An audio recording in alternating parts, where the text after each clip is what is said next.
Final hour of the Jeff Cameron Show. It's also the first hour of the Jeff Cameron Show and the only hour of the Jeff Cameron Show this afternoon. Great to be with you. I'm Jeff. That's Tom. We're online, ESPNTallahassee.com. That's where you go to listen live via the streaming free always.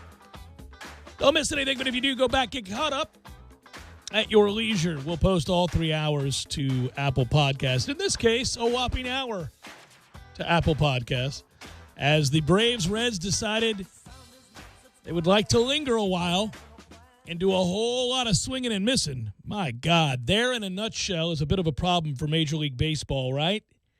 A 13-inning game that ends 1-0 that features, it has to be a record for strikeouts. Jesus. At one point, I know the Braves had 21 strikeouts. But you would think if it goes 13 innings and the Braves set a record for team strikeouts and the two teams combined for a Major League record for strikeouts in a postseason game, that maybe the 13 innings would take 3.5, 4 hours, not 5. No, that was remarkable. You have a deadly combination for baseball. It's the stuff we've been talking about a lot. I mean, I understand this game was this game and that you got some others that are being played right now where the Marlins lead the Cubs 5-1, which is a beautiful thing. Oakland's dropped 5 runs on the White Sox. You've got the Rays already having scored 7 runs on Toronto as they look to eliminate their ass. But I would say, again, for Major League Baseball, imagine you're a guy who says, all right, it's the postseason. I'll sit down and watch a little baseball. I am going to need you to put the ball in play at some point. I mean, at some point, I'm going to need a baseball to be put into play. I know both teams had lots of opportunities in extra innings. But, boy, situational baseball there was it's hard to win a championship, man. It's just hard. If I'm a Braves fan, I'm thinking it's hard to climb the mountain and win a championship. It's hard to win a first game in a playoff series. Oh, by the way, I say that to say this, speaking of baseball.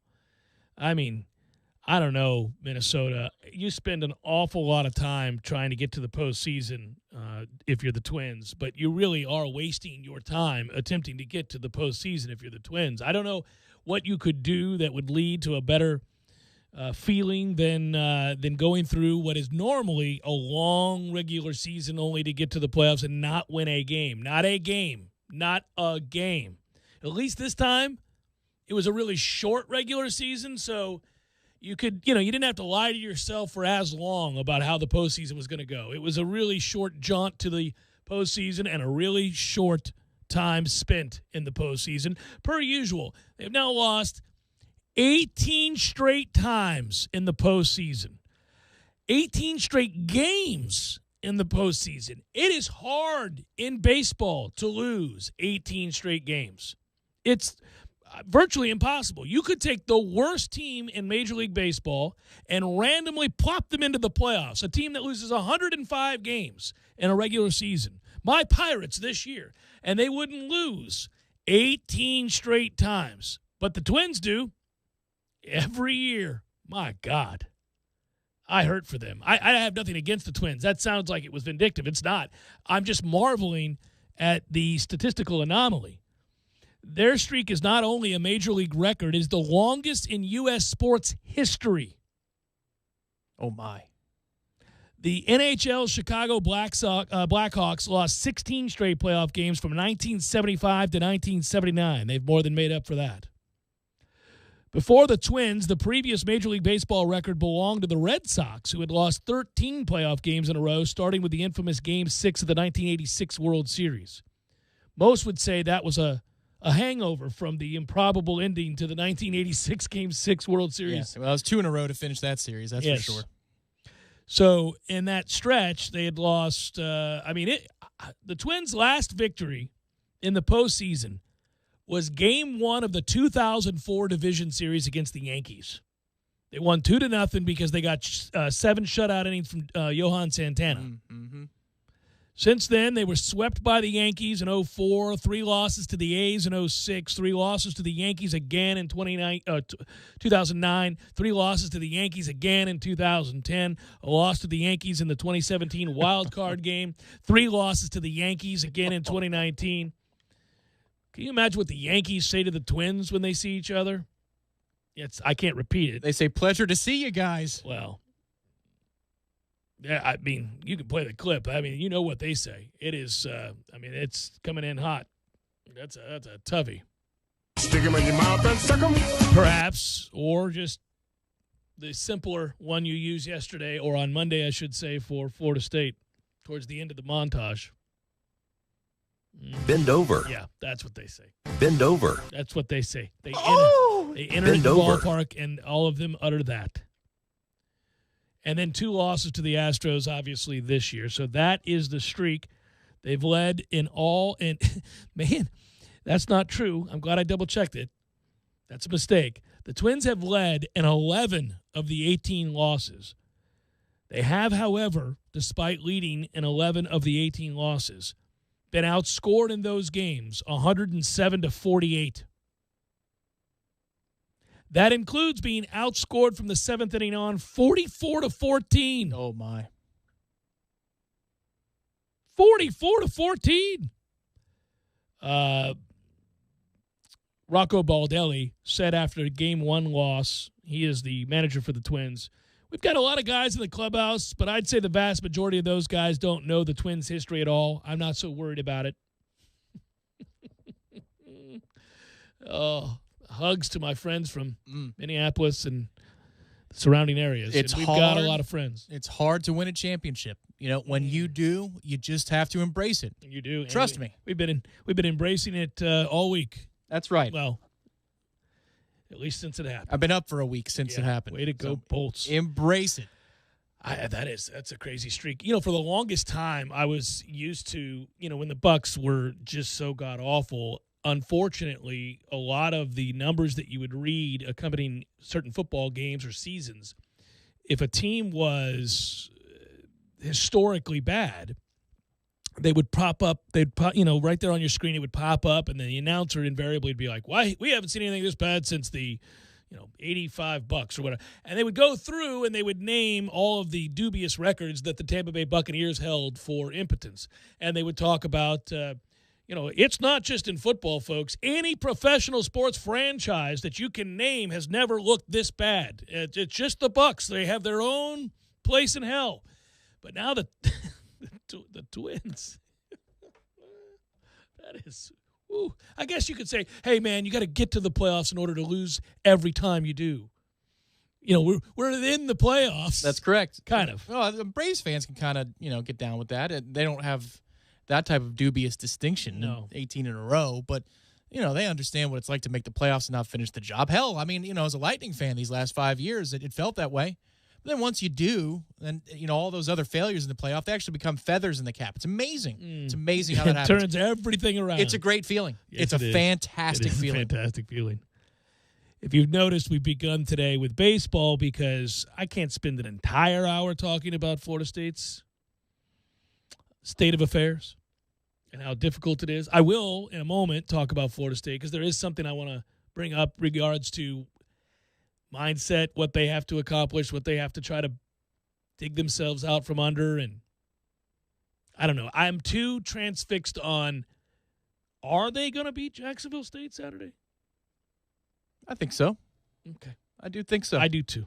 Do you hear the I do whispers in the football wins? Oh, I felt them certainly yesterday. They say, the Rodemaker.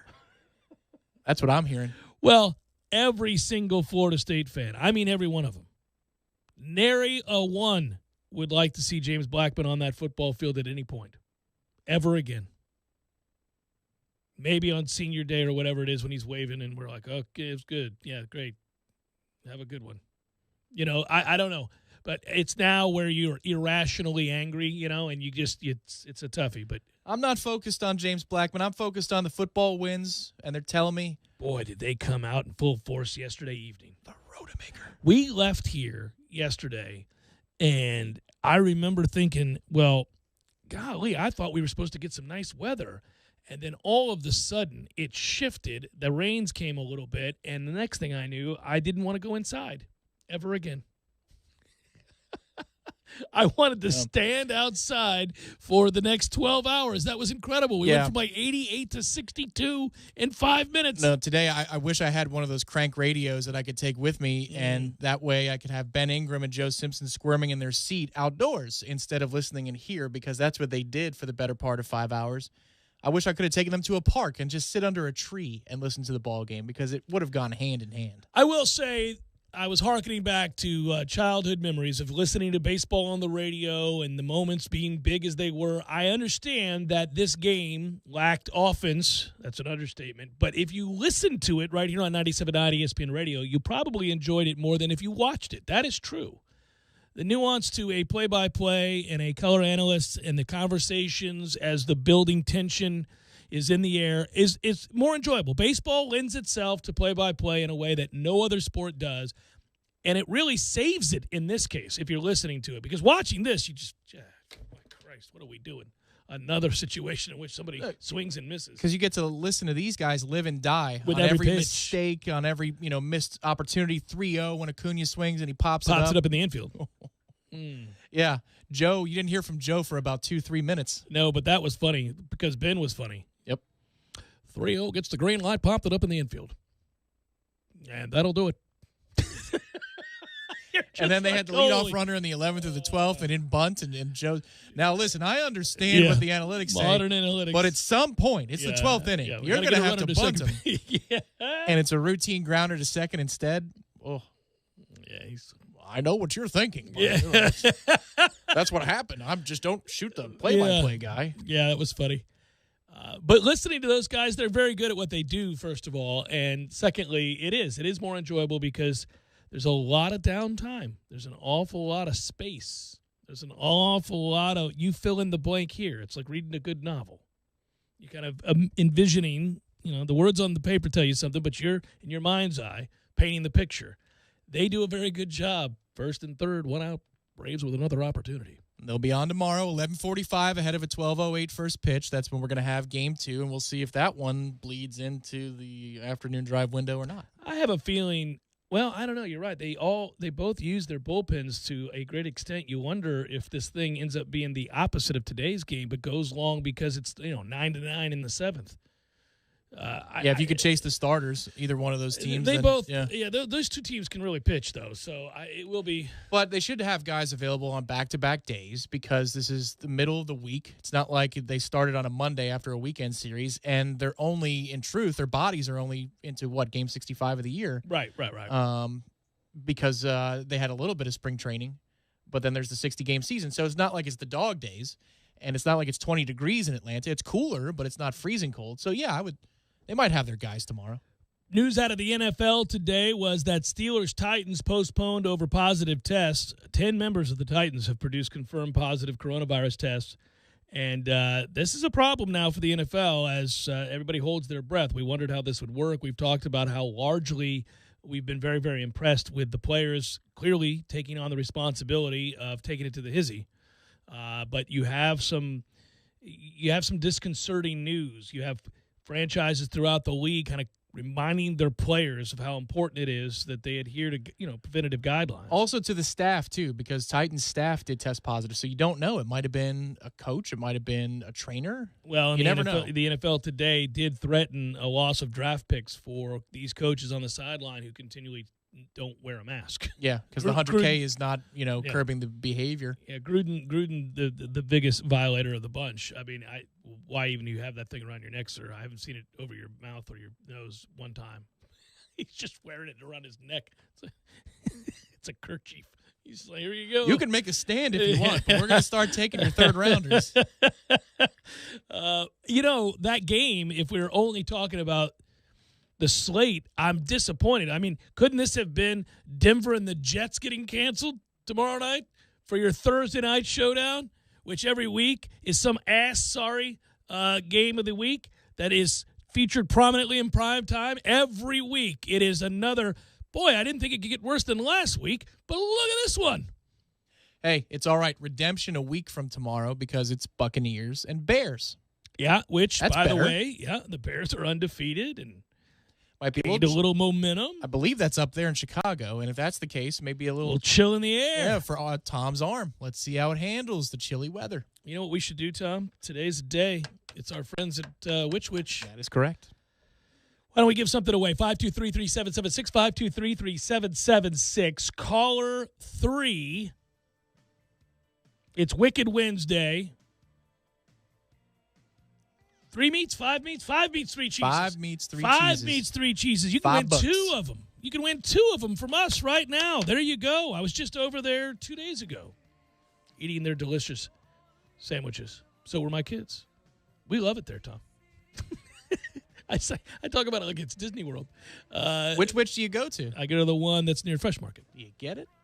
Oh, It's yeah, a no, joke. yeah, sorry. I thought you were really asking me which location so that people knew where it was. What did I say? Caller 352-33776. Win you some Which. It's good stuff.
Trev Cambridge on a Ballsmeek Wednesday. Go see my friends at Keith McNeil Plumbing if you need some help.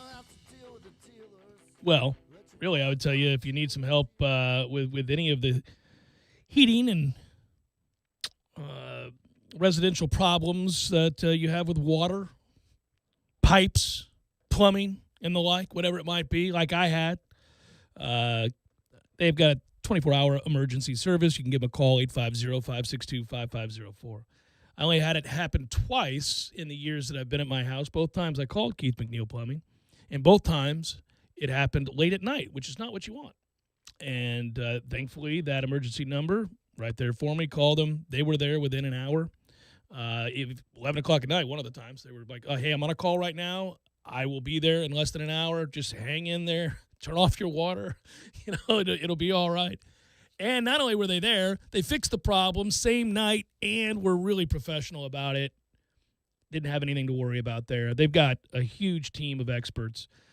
It's not every day that you need residential or commercial help with plumbing, but if you do, they're there for you, and I would recommend them. 850-562-5504 if you have an emergency there. The process has been discussed a lot. It's a roll your eyes sort of thing. We get tired of hearing about it. I did read Ira's article on warchant.com, and it was interesting to listen to the coaches. David Johnson, in this case, is pretty well featured here, the running backs coach. He was at Tennessee with Pruitt when they went 4-8. He talked a lot about, they suffered some ugly losses there, and they had real problems. Tennessee had been reeling for a long, long time, and the culture had gone bad. We know this. Remember that first Florida game, the night game? Yeah. My God, it was over within 15, 20 minutes of football. Yeah, and they also had a loss to Georgia State. A rough start in 2019. They lost to Georgia State right out the gates. They got blown out in a few more games, and most people thought, oh, well, this is just another bad year for Tennessee, and they're destined to repeat what they've done each of the last 5-6 years. But it turned out, I think we forget about this, they played a game against Alabama, and there was no reason whatsoever to believe that they were going to be in that game. First of all, a team that lost to Georgia State at home, you don't pick to be in that game against Alabama weeks later. But they hung with Bama for 3 quarters. They were right there in that game, and it was the best they had looked. Now, they ended up losing decisively in the fourth quarter. But he noted that they never really wavered, and they ended up winning 6 straight after that. And they're on a little bit of a heater right now, Tennessee is. Now, again, the hard-fought win over South Carolina. It's just interesting.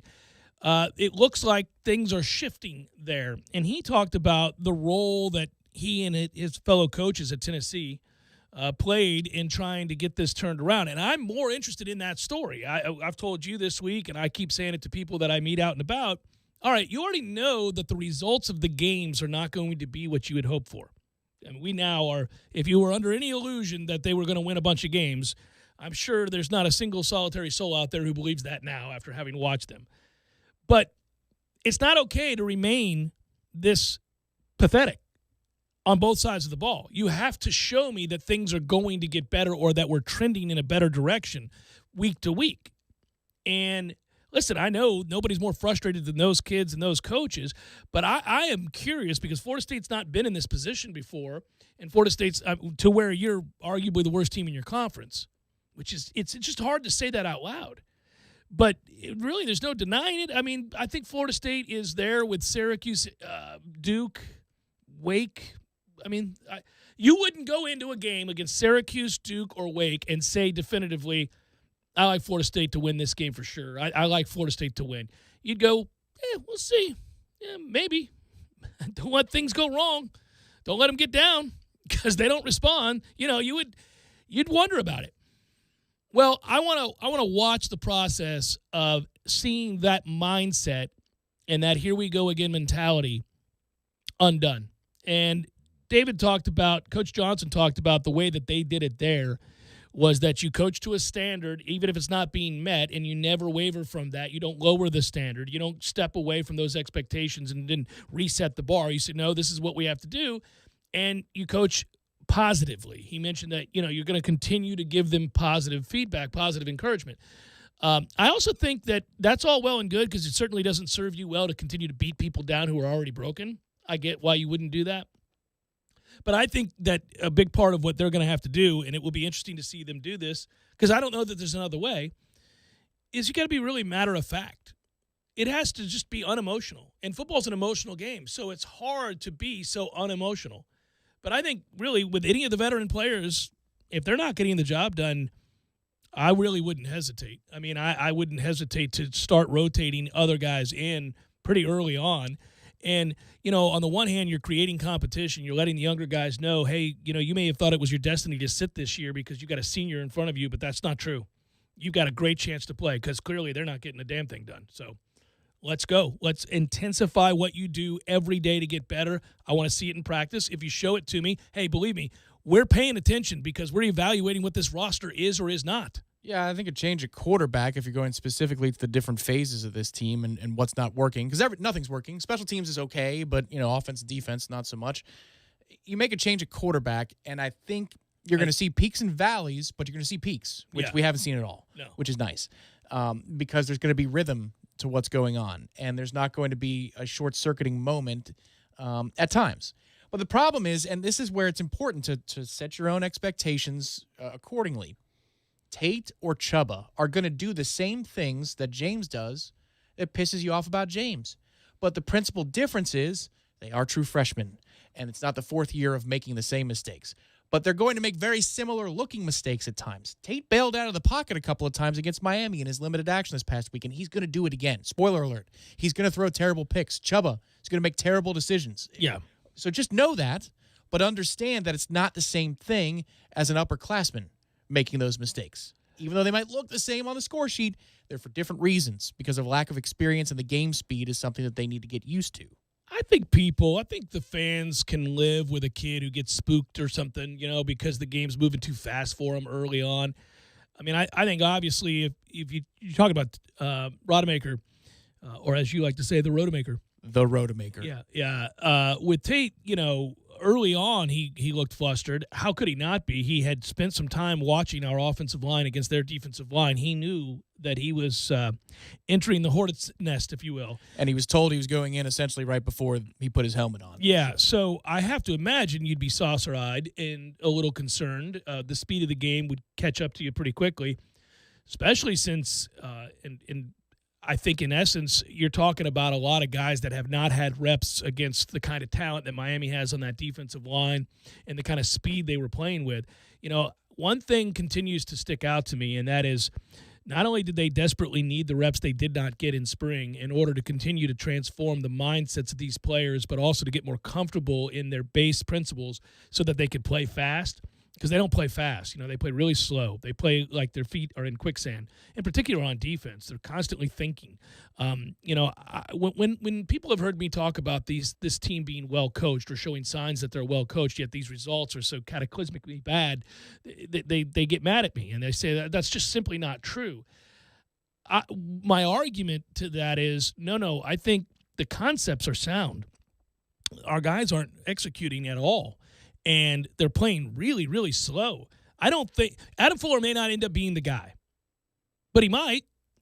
And it's going to be hard to evaluate whether he is or is not if the players that you thought you could depend on don't play fast and don't have an impact. I don't know how you could have gone into a season suspecting that you weren't going to get anything from Marvin Wilson. That's probably the one guy you'd think you'd get something from. Maybe the one guy.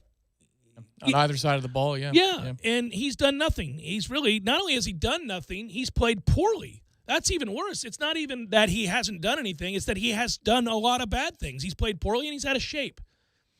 So when you expect to get a push, Fuller said it on Monday. I thought it was pretty remarkable to hear basically the coach say, we were really reliant on that front four. Now, we didn't have Kendo, so we played a tight front. That's what we had to do. Okay, I get it. It's not ideal. I don't like it, but I understand why you did it. But then you can't have the players who are now going to be in coverage, let's say, for example, leave open the tight end, which is what they did, because they don't move quick enough. They don't cover in space well enough. They're not decisive. Yeah, it's like they're looking for the X in the ground rather than watching the game and the player. Yeah. And so I think when you don't get anything up front, You don't get to neutralize the line of scrimmage. You don't win short yardage situations, so you can't get off the field. I mean, all of this adds up to making everybody look bad. But I'm still debating whether or not, he's going to be the right guy because I haven't seen his players do what they should do and the players that you were depending on execute. You can say, well, Jeff, that's coaching. It could be. Maybe not. Could be these are guys that got to get weeded out of here. These are guys that have got to get back in shape and play better. I mean, in the case of Corey Durden, he didn't get enough reps because he was injured during camp. He looked better in this game than he looked against Georgia Tech. Right. All right, so maybe he's moving to the right place. Marvin hasn't shown me a thing. I need him to be a consistent force. He hasn't been yet. They didn't have Kando, so I don't know. Maybe they would have set the edge better if they had Kando. The one guy that plays pretty consistently good, explosive football is Amari Gaynor. I think you can better utilize him. Let's see if they do, especially as a pass rusher. But there's a guy that plays fast. I don't know. Steven Dix Jr. plays fast. Sometimes he's wrong, but he plays fast, so I'd play him more.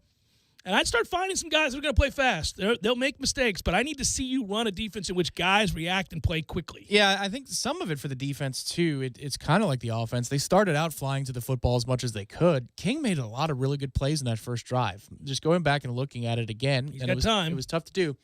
He did, but then he also escaped and used good pocket presence, which good quarterbacks are going to do. That's what they do. But, I mean, the book on him before he came to the ACC was, Houston runs up a ton of points. He must be a dual threat. He probably runs a lot. No, he looks down the field. I don't know that he's got a future on Sundays. He doesn't have a good enough arm. I don't think he's got a great arm. No, but his eyes are in the right place at all times, and his pocket presence is good. He's a good college quarterback is what he is. And he gets through his progressions, and he made a couple of good plays. They're on script, a couple of them, but anticipatory throws into small windows. Flushing out if he's got pressure to his left, flushing to the right, and coming back to the backside, making a throw. I mean, all of these things did happen, but it's just the hard part is for both the offense and the defense is once you get off a script and now you're seeing negative results again and again, their will seems to get broken, and that's where they've just got to go back to the drawing board every week, it feels like. This coaching staff to say, all right, how much can we keep their will into the second quarter? Can we keep their will? Because they came back out at a halftime and they played inspired. Doesn't mean that they're good, but they played with intensity and they played with effort and consistency. They didn't quit. No, I said that yesterday too. They didn't quit. A lot of people accuse them of quitting. They didn't quit. They weren't good enough. They were obviously dispirited to some degree. Miami was humming. The second half did feature a lot of Miami's backups. I get it, but they played hard. They weren't playing. There have been plenty of Florida State games in which we could accuse, rightfully so, players of quitting. I mean, we saw obviously the famous Lamar Jackson game. They quit in that game. There are plenty of games that you go back and go, they're just not even. Boston College, they quit on him before it kicked off. Mm-hmm. Yep. Kid was napping. Who was that? Was that Baselli? I can't remember. I just remember it was ridiculous. And I remember Jimbo tried to argue that they hadn't quit. I'm like, we saw it on your face in pregame. You knew they weren't going to play. Well, Jimbo would tell you 4th and 1 is 4th and 3 at that point. Yeah. So we can't even have a conversation at that point. No. So I think I think again, you continue to coach them up, but I'll tell you who will play hard, people competing for jobs, and that's why the youth movement's important. There's a way to do it and to be fair about it, but you got to identify guys that are going to play hard because you've got enough young players that would like to supplant the people that are in front of them currently not performing, right? And if you have 2 or 3 at the same position, well, you're going to rotate guys. They're going to play hard because they want to beat the other guy out. Right. Yeah, for me, the one thing that pisses me off now that we're in the middle of the week, and I don't know, we'll see what the long-term prognosis is, but, Travis Jay, did he have to be the one to get hurt? Because I'm looking for reasons to be electrified just by players. I was excited about him, yeah. And yeah, he made some mistakes in this game, but he was around the football. He cared to finish plays. Guys bounce off of him the way they do elite tacklers, elite defenders. There was some things to like about this group if you're projecting long-term, and Travis Jay is certainly one of those. And back to the point of the offense very quickly, when it's on time, you can see the rhythm and the concepts of what they want to do. On the Rodemaker drive that gets them down inside the 10-yard line, you're seeing the action of the offensive line pulling. And don't get me wrong, I understand it's second and third teamers for Miami, but it doesn't matter. We're just looking for success against air at this point. Yeah. And you're watching the offensive line get involved in the concepts that they want to do. They need athletic offensive linemen to be all over the place. You're seeing the running backs with good vision. Toa Feely obviously makes a couple of plays in this game. But perimeter passes just to check and probe whether or not Miami is willing to block or come downhill and make tackles, I should say, on the perimeter. All these things, the rhythm of it. The ball gets out on time on a quick out from Rodemaker. Then there's the back shoulder throw. Okay. we could lose a game to a team like Notre Dame. And if you see 2 or 3 drives like that, I've got something to build on. Does it suck that that's where the baseline is? Yes. But let's live in reality for a moment. I think I've already arrived at a place now where I am measured and calm, and I don't sit down expecting to see unrealistic, or I don't sit down with unrealistic expectations about what I'm going to see right now. I don't. If somebody asks me, do I think we're going to win the game, it almost feels like a foreign concept. Now, of course, we hate that that's the reality, but that is the reality. So there's no reason to continue to lie to yourself. Just watch the games. But I will say this weekend against Jacksonville State, I feel better about the offense than I do the defense, oddly. I feel better about it as long as the quarterback situation is 18 or Purdy or Travis for a couple. I mean, if it's not James as your base, as your foundation, they're going to do some things, I think, this weekend. Defensively, I'm not so sure. Yeah, I think that's fair. Well, the kid that's playing quarterback for Jacksonville State was he, the 4th-rated player in the state of Georgia coming out? Because, of course, he was. You know, why is it when we pick these teams that are supposed to be automatic wins, you end up reading a story in advance of the game in which invariably the quarterback is uniquely gifted and that weird circumstances have led him to be where he currently is? Yeah. Every time. Future starter for the Steelers for 5 games. Right. Why is this kid there? Right. And it used to be, when we were good and we scheduled these teams, we would just envy that they had a punter. You're like, look at that punter. Punter's really good. Yeah. How the hell does the FCS Why don't we get him? Yeah. Why don't we get him? Yeah. But now it's Perilou. It's all these other guys. They've got a better quarterback. Yeah. You're like, look at that guy. I wish he was on our roster. How'd that happen? Yeah, the guy for ULM last year. Yeah. And he wasn't any, he went up and down the field. Up and down the field. They had us dead to rights. They didn't have the guts to go take it. Coach didn't have the guts, man. He should have done it. Chef Cameron Show, 97.9 ESPN Radio.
I know it's because of necessity,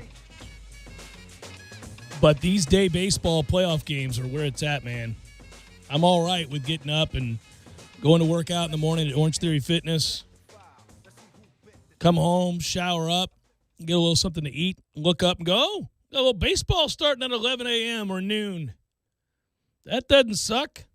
That's the one thing that's going to be really hard to adjust back to outside of COVID. When we get to normal times again, I know that I'm going to love 95% of it, but part of the 5% I'm going to miss, there's been a ton of daytime sports across all of the major sports. It's really good. Weekday, daytime. Yeah. NBA bubble, the NHL bubble. I know their ratings aren't going to be as high, so therefore the executives are going to say never again, but it was awesome as a sports fan. It was very reminiscent of what it was in my childhood. And really, more than that, some people that are slightly older, if you're in your late 50s, early 60s, you certainly remember a time where it was standard to come home to middle of the afternoon baseball games. As a kid, it's a wonder I'm not a Cubs fan like half the country is because of WGN. Well, I would come home. We had a kid that lived down the street, Sean LeGrant. I have no idea what the hell that kid's doing. Probably the fastest kid I've ever seen in my life. Wasn't athletic, but he was fast. Anyhow, that kid loved him some baseball, and he lived 5 houses down, and I would come home on my bike, and he would be getting home on his bike because we went to the same school, and we would throw the ball in the front yard. And normally, somewhere after about 30 throws, one of us would go, I bet the Cubs are on, and we'd go in and throw on WGN. And I remember all those teams, but there was something magical about sitting down with the sun still out. It was getting close to dusk. It's the 7th inning of a Cubs game, and I would transport myself to Wrigley Field. I'd be like, man, look at that. Those guys look like they're having the most fun you could have at a sporting event. Because even then, the bleacher bums were a thing. And Wrigley has always been this place, this inviting place. I mean, I'm not a Cubs fan, but I did appreciate that it's in the midst of middle of a neighborhood. I've been to Wrigley Field probably more than I've been to any other baseball stadium in the world. I mean, in the country. I've been to 10, 15 games at Wrigley. And I know that area. I know all the surrounding bars and neighborhoods and all of it. It is very, very old-timey and inviting, much the way Fenway is when we walk past Fenway, That was really cool. It is. Yeah. It's just smack dab in the middle of a neighborhood. Mm-hmm. You're like, well, there's Fenway Park. Buddy and Remy's on a day like today, because the weather was like it is today up there in Boston where they had the cross breeze. That was incredible. That was not messing around. No, that was to be cherished, man. Sitting there at Remy. That place was awesome. I wonder if he's still – I haven't checked. That poor man, his son went away for murder. It's a toughie. I don't know if he's – the restaurant business is still around. I don't know. Remember they had the upstairs area too? Like a little beer garden upstairs? Oh, man, everything about that place was fantastic. All right, let's get to probables for the late games tonight. There are a couple that have not been played. It's all brought to you by Whidden Glass. Whidden Glass, family-owned and operated business serving Tallahassee and the Big Bend area since 1945. They are Tallahassee's first family in glass replacement and highly respected for their quality of installation, both residential and commercial. Whidden Glass, 222-5781. That's 222-5781. It's time for, how you say, with the pitching, probables?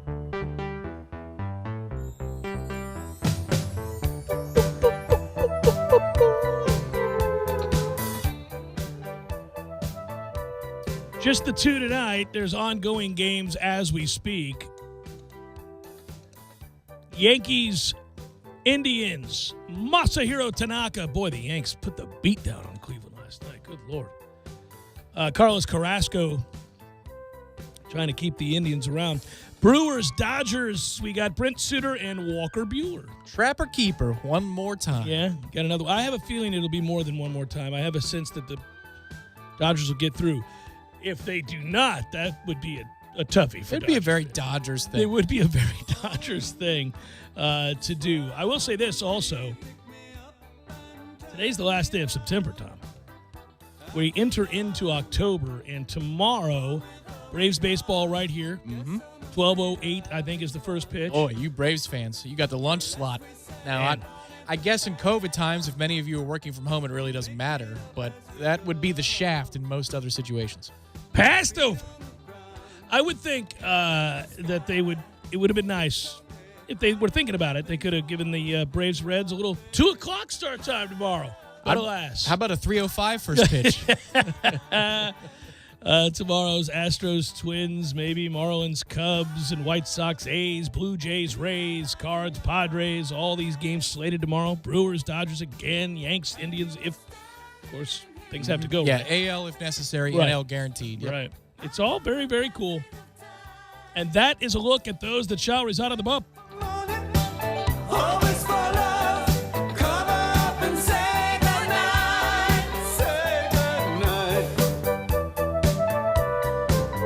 You know, they're friends. Both courses are friends of the Jeff Cameron Show, and we're thankful. And I'm talking about Killearn Country Club, and I'm talking about Southwood. Both beautiful courses, great management, good people. Obviously, disparately located in the city, so they're not really feuding or anything like that. That's not a conflict of interest Not at all. No, it's not. So the reason I bring up those two fine golf courses is that if you've been thinking about joining, really both have great specials going on right now. And I hope they're not mad at me for grouping them in. But the weather is so nice. We were just talking about this. Getting outside and swinging the sticks a little bit, depending on how close to Killearn you live or how close to Southwood you live. And go in there and inquire about their deals. They got all kinds of social memberships, golf memberships only. They got memberships for, a lot of different ways to be a part of the club, basically, whether you play golf or not. But it's a good time to be at one of those two places. It's also a good time, and you mentioned it today, and I would have done it anyway, but it reminded me, a good time that if you got a sunroof, use the sunroof, open it up. Yeah. I did in my Altima SL. It was a gorgeous You day. got that from Kraft Nissan, didn't you? I did. I got my QX80 from Kraft Infinity, and I had my sunroof open today. Man. That's where all the loaded features come to life a little bit more. You drop a few more degrees, I might use the heated steering wheel, sir. The heated steering wheel. I have one, too, as you would expect, that car be in the lap of luxury as it is. I would hope so. But I do not use it. I've never used it. I have no need for a heated steering wheel. Oh, No need. No. wonderful. It's never going to be cold enough in Florida that I got to heat my steering wheel. We're not in Yonkers. I'm going to be all right. No. It's not about necessity. It's about luxury, It is. right? Yeah. Hands are a little chilly. I mean, that was something from hands are a little chilly. hands are a little chilly from the walk from the TLC double C to the car, right? Yeah. Basketball season. Sometimes you can get a little damp and cold those basketball months. Oh, I love it. I look Warm forward the to it. hands up a little bit. Let's So- toast them. I can't wait till we get to do it again. Walking out of the TLC Double C after another enthralling victory by the basketball team, because that's what you're doing when you leave the TLC Double C, is contemplating the win that you just witnessed. Yeah, the only the time win you I just saw. It was Duke. It was the buzzer beater that they hit. That's about it. Slow motion. You and I were right there sitting by one another, and at the Vista, and as we were gazing upon the play, we had to protect against the two, and we saw how open. Oh my goodness! It was Barrett. Yeah, it was Barrett. And as soon as that entry pass came in, it was slow motion. I'm like, he's not going to miss. And you could hear it in slow motion down there on the court. Yes. That was Kay knew it. Oh, he knew it. I mean, It was just Kofor needed to come away with that rebound. If Yeah. he did off the missed free We win throw, the game. then We we win the win the game. game. Yeah, the entry pass there, I mean, and not for nothing, it's a beautiful entry pass. I know he's wide open, but it's where he can catch and shoot. It's Yeah, not, he didn't have yeah. to move his hands or anything. It is straight in rhythm. That's the spot he wanted. I mean, it's straight in, and as soon as he released it, you're like, well, that better be long because it's online. You're like, that has to be long is the only hope you have because it wasn't going to be short, and it is online. it was. Yeah, that was frustrating. But that's basketball season. But coming that is soon. soon. We'll get to see a product that we can be proud of, that wins on the regular, that is something to be celebrated, and is helmed by one of the great men in all of athletics, Leonard Hamilton, who soon we will have to talk to. He had the boys out in the pits, the sand pits. He You did. see that? Yeah. They have fully embraced the name the Sand Pits. Yeah, they have. On the official Twitter account, Yep. they have. Sand pits are there, and they're out there getting after it. Too bad that we don't have a couple of those members from yesteryear where they were trying to work off the man boobs, and we were like, come on, man, hit the sand pits. What do you do? Well, we do have a candidate. We do, but maybe we can get some of Odell's segment group out there to the Sand Pits to work with Leonard. Out of shape fatties. Boy, I tell you, COVID's been tough on a lot of people. And I don't like to make light of it, but man, once the shutdown happened, Marvin Wilson went from being in great shape to look at me, got a call out of the game 5 plays in. I'm so lazy. I can't do lazy's the wrong term, but so out of shape. It's disappointing, Tom. It's disappointing. There's a lot of things that can be described as disappointing. He'll still flash and make plays, but, when you're looking for the consistency. Yeah, no. Yeah. Line of scrimmage doesn't get a lot of pushback. Then short yardage plays, he never makes those. What are you going to do? Good work out of you. Good work, Matthew. Be well, everybody. Enjoy Front Row Knowles up next. It'll be great, followed by baseball later on tonight. No, basketball. NBA Finals. What am I talking NBA about? Finals. NBA Finals. Here we go. That should be entertaining. I don't know if I have the energy. I might have to tape it. Been up too late many times. 9 o'clock tips are not what we do, man. Come on, guys. 9 o'clock tips are not what we do. Now, admittedly, I got to do the golf show tonight, Sirius XM, channel 92, if you're interested in listening to a little golf talk from me and my man, Trey Jones. Hey, no, people want to listen to the NBA Finals. I'm just saying. I mean, there are some people who maybe... Don't you recruit against us. I'm not. It's me, man. I'm promoting me. I'm here every day. You can find more of me, but every now and then you just, he's over here too. Mm-hmm. So, play for the logo on your pullover. Yeah, there you go. Peace out. Enjoy, everybody. We'll talk to you tomorrow. In the back.